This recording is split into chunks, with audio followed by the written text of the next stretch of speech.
ایک خوبصورت وادی کے بیچوں بیچ ایک چھوٹا سا گاؤں آباد تھا۔ اس گاؤں کے لوگ سادہ دل، محنتی اور ایک دوسرے کے دکھ سکھ میں شریک رہنے والے تھے۔ گاؤں کے درمیان ایک پرانا برگد کا درخت تھا جو سب کا محبوب تھا۔ بچے اس کے نیچے کھیلتے، بزرگ اس کے سائے میں بیٹھ کر پرانی داستانیں سناتے، اور کسان دن بھر کی محنت کے بعد وہاں آرام کرتے۔ یہ درخت گاؤں کی پہچان اور اتحاد کی علامت بن چکا تھا۔ ایک سال بارشیں نہ ہوئیں، کھیت سوکھنے لگے، ندی کا پانی خشک ہو گیا، اور گاؤں والوں کے چہرے ماند پڑ گئے۔ سب پریشان تھے کہ اب کھانے کو اناج کہاں سے ملے گا۔ اس پریشانی میں ایک دن سب گاؤں والے برگد کے درخت کے نیچے جمع ہوئے۔ بزرگوں نے کہا، ہمیں ہمت نہیں ہارنی چاہیے، اگر سب مل کر دعا کریں اور ایک دوسرے کا ساتھ دیں تو مشکل آسان ہو جائے گی۔ گاؤں کے سب بچے، بڑے اور عورتیں ہاتھ اٹھا کر دعا کرنے لگے۔ انہوں نے عہد کیا کہ جب تک بارش نہیں آتی وہ ایک دوسرے کی مدد کرتے رہیں گے۔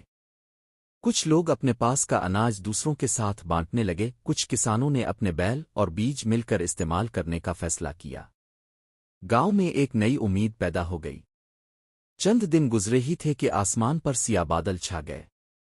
گرج چمک کے ساتھ بارش برسنے لگی۔ کھیتوں میں ہریالی لوٹ آئی، ندی پھر سے بھر گئی، اور پرندے خوشی خوشی گانے لگے۔ گاؤں کے سب لوگ ایک دوسرے کو دیکھ کر مسکرانے لگے، اور سب نے سمجھ لیا کہ اتحاد اور صبر ہی اصل طاقت ہے۔ یہ کہانی ہمیں یہ سبق دیتی ہے کہ جب لوگ ایک ساتھ کھڑے ہوتے ہیں تو کوئی مشکل بڑی نہیں رہتی۔ ایک خوبصورت وادی کے بیچوں بیچ ایک چھوٹا سا گاؤں آباد تھا۔ اس گاؤں کے لوگ سادہ دل، محنتی اور ایک دوسرے کے دکھ سکھ میں شریک رہنے والے تھے۔ گاؤں کے درمیان ایک پرانا برگد کا درخت تھا جو سب کا محبوب تھا۔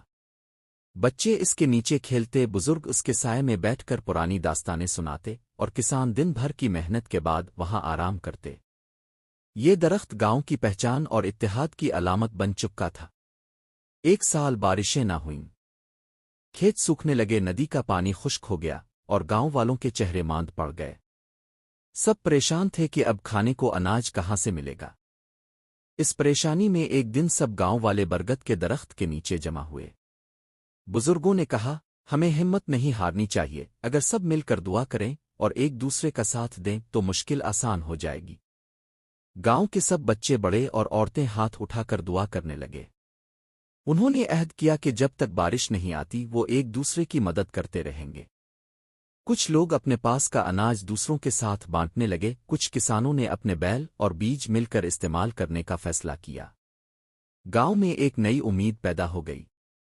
چند دن گزرے ہی تھے کہ آسمان پر سیاہ بادل چھا گئے۔